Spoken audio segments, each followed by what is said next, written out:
Hello everyone! Good morning! Ngayon kahit may COVID-19 tayo, kakain pa rin tayo ng masarap. Ito kakaibang version ng Valenciana. Valenciana ng native na taga Mindanao. Kahit hindi kompleto yung ating ingredients, but still Valenciana. Gagawa tayo ng white naman. Gumawa ako noon ng negra. Ngayon, puti. So, mag-umpisa na tayo. Ang ating mga ingredients: pork liver, chicken breast cube. Ito yung fake na ano to, Jess? Crab stick. Kasi wala tayong crab. Ito yung makalabas eh. Nakatakot si Encob. Tapos, ito naman ang ating squid ring.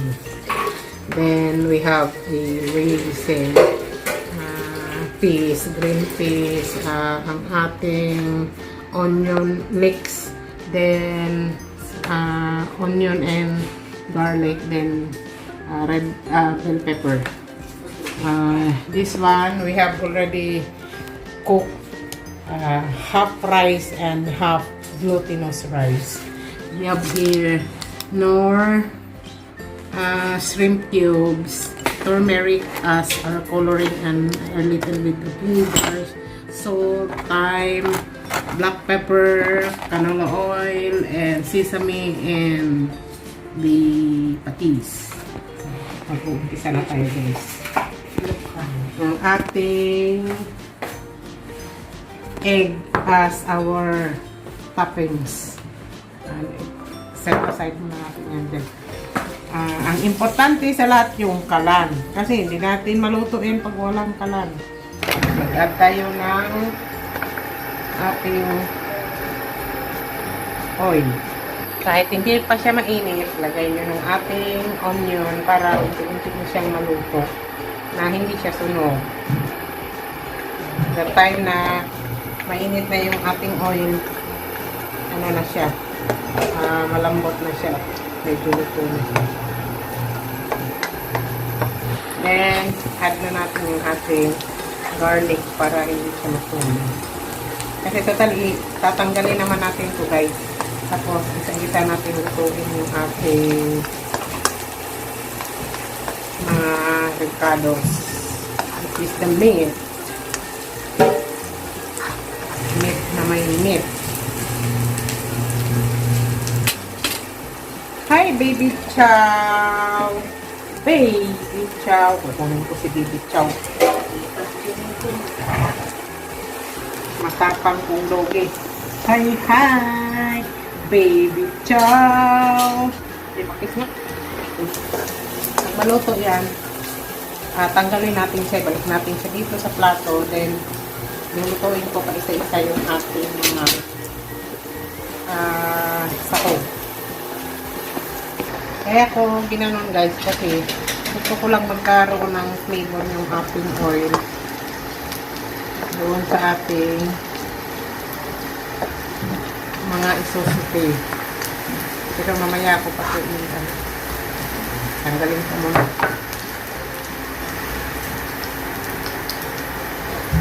I-ready lang natin ito. Una natin yung ating squid ring.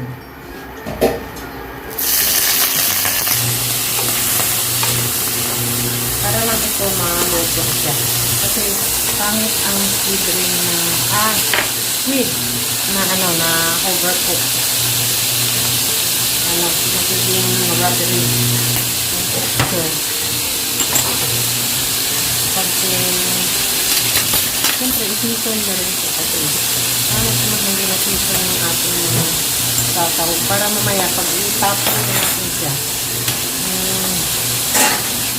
meron kang sariling lasa.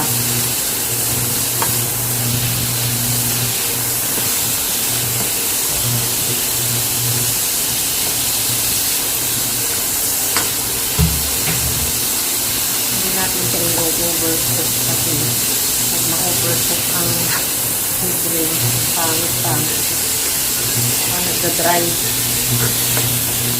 Basta any ng mga seafood. Pag nagluto ka, talagang dry siya pag overcook. Gusto ko yung nagkakaramel guys. Sarap kasi added flavor yung bango. So, tanggalin na natin ito. Pero mga 4 minutes i-overcook. Iba-brown ito. Sarap tayo yung oil. Para lutuin natin yung ating atay. Panglaban sa wakwak.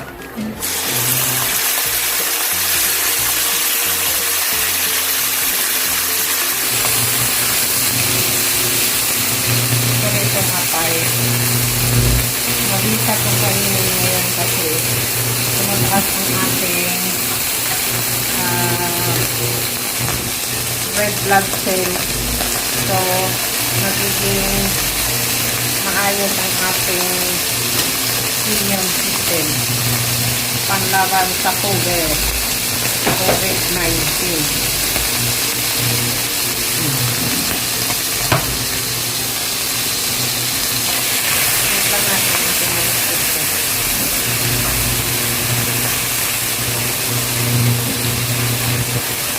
Pareho lang ito sila ng ating squid na mabilis putukin.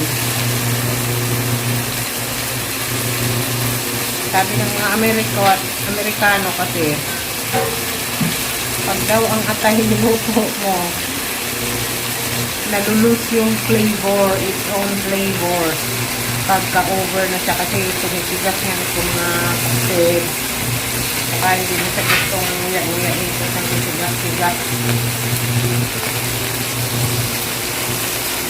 Nasusunod mag-picture ako ng paano magluto ng beef liver. Napakasarap guys. Hindi siya katulad ng baboy yung tigas-tigas. Sumaban kayo. So habang naantay ko yung aking kita mo yan, may mga dugo-dugo na lumalabas. Nag-iiba po doon sa loob niya ang dugo. Lumalabas sa surface ng meat. Nakita niyo yan. Ilista rin natin para matrap yung dugo at 1 minute pa. Habang inaantay ko yan, i-press ko ito.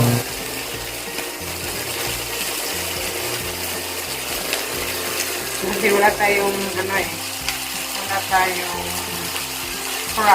crab stick na lang. Pareho din yun, may salitang crab. Gusto nyo bang siyempre kahit na malungkot tayo sa bahay lang tayo, nalakot tayo sa bahay, still we need to enjoy our food. Kaya naman ako ay makakain tayo.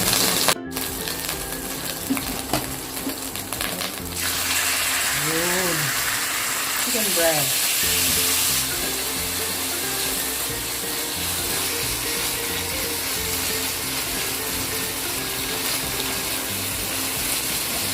Kasi pag bumili kayo ng totoong paella sa labas, it costs like 1,000 ng isang serving. Kasi marami yung shrimp, may crabs, may mussels. Ay, hindi nyo na kailangan yun. Bakit? Hindi naman low budget na paella. Saka halos the same lang ang lasa. I-enhance nyo na lang ng salt, pepper, mga seasoning na kuha lang ko ng konti para sa party.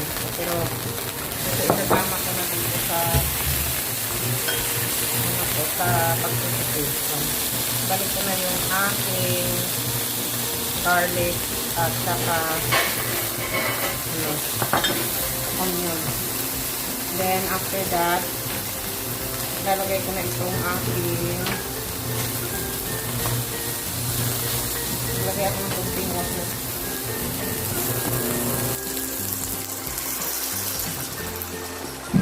Lalagay ako ng konting water para lalagay ko yung aking mga palamuti. Para maglagay mo natin ng cubes. Kalahati lang. Para lang ma-flavor ng shrimp. Kasi wala tayong shrimp. Makatakot lumabas. Mamaya madahil lang dun sa shrimp nada pa ating beauty. Yun. Then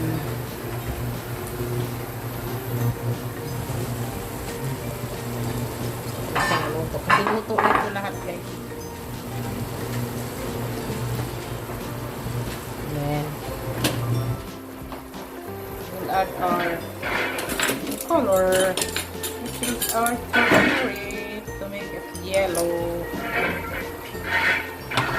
Ay, kung wala kayong turmeric, pwede naman for color na color yellow or the anato seed na i-susok nyo. Pero I like the turmeric kasi may iba pa siyang flavor. Rice.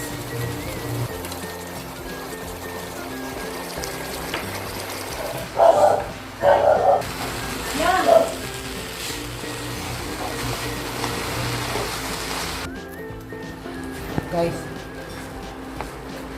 natigil yung aming pag-video kay yung water nag-deliver. Ang ingay ni Doggy. But anyway, okay, look at that. How beautiful the color, vibrant.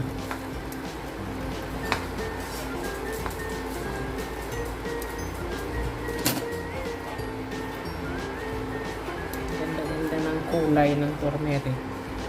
Pagka guys, wala kayong turmeric, magawa na lang kayo ng anato seed, soak nyo ng sa water or i-infuse nyo sa oil. Pero initin nyo para mabilis kasi hirap siyang lumipat ang kulay. Pero if I were you, better turmeric. The color is so vibrant. Ang ganda-ganda. Look at that. That with the color yellow with the color green ng ating green peas. Ganda-ganda niya. Lagay ko na lang yung ating mga palamuti. Kasi lahat kasi luto na siya. Ilalagay ko na lang sa taas. Maglalagay ako ng konting sa katawan ng ating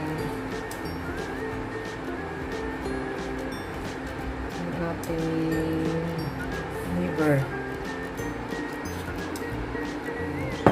Then itong squid gusto sa kanyang body. Then I have here the bell pepper, and this one also.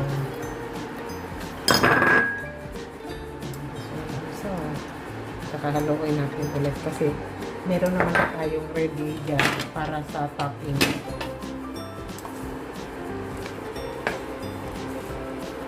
Pahinaan nyo na yung apoy nyo kasi wala namang, hindi na to kailangan lutuin pa ng matagal. Kasi actually guys, ang bell pepper hindi siya kailangan lutuin ng matagal kasi malulus yung flavor niya pag sobrang tagal, at saka yung vitamins niya which you can get from meron siyang vitamin C, vitamin K, ang dami niyang mga dala, meron pa siyang mga minerals na maganda siya sa katawan. Basahin nyo na lang kung ano yung meron sa mga chili. Ano sila sa katawan, healthy. Tayo nitong crab steak na iwan. Ito kasi synthetic crab steak.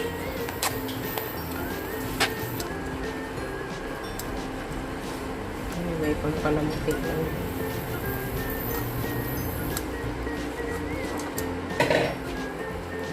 With turmeric powder. Ipi-plating ko na, ilagay ko na siya sa malaking dish para makita nyo kung paano mo siya ilagay. Siya dito sa ating serving dish. Guys, para kaming patay gutom, tatlo na kami sa bahay, tapos makain kami ng ganito kadami. Lagay na natin lahat, guys. Then,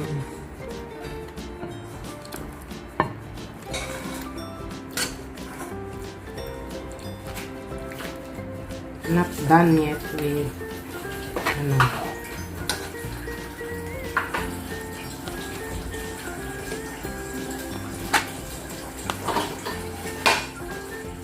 okay, alam na naman ang cameraman, hindi makaantay bakit ko daw hindi pinaplat.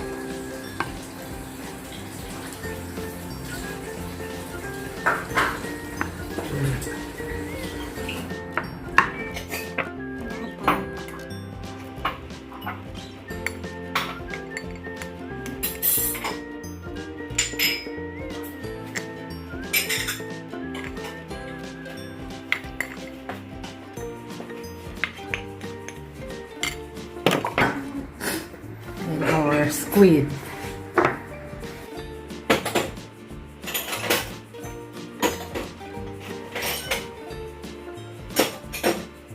Sorry guys, nagbugas naman ako.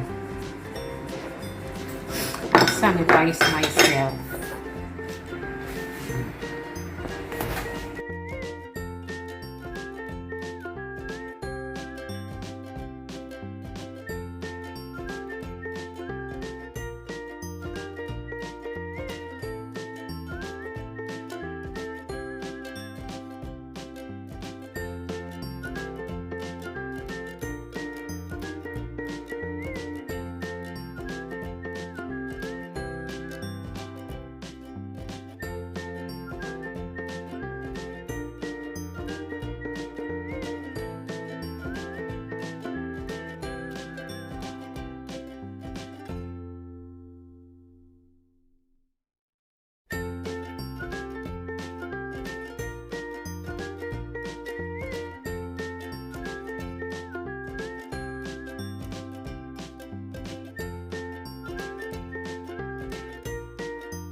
Hello guys, titikman lang natin ngayon ating luto.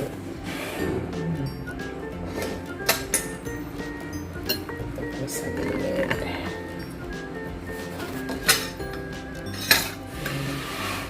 What tayo ng hiyahan. What tayo ng chicken. And so the squid. And so with the egg.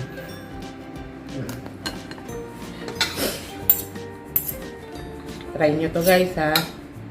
Kayo na lang maglagay ng ng lemon kasi I don't have available lemon ngayon. Ayan guys.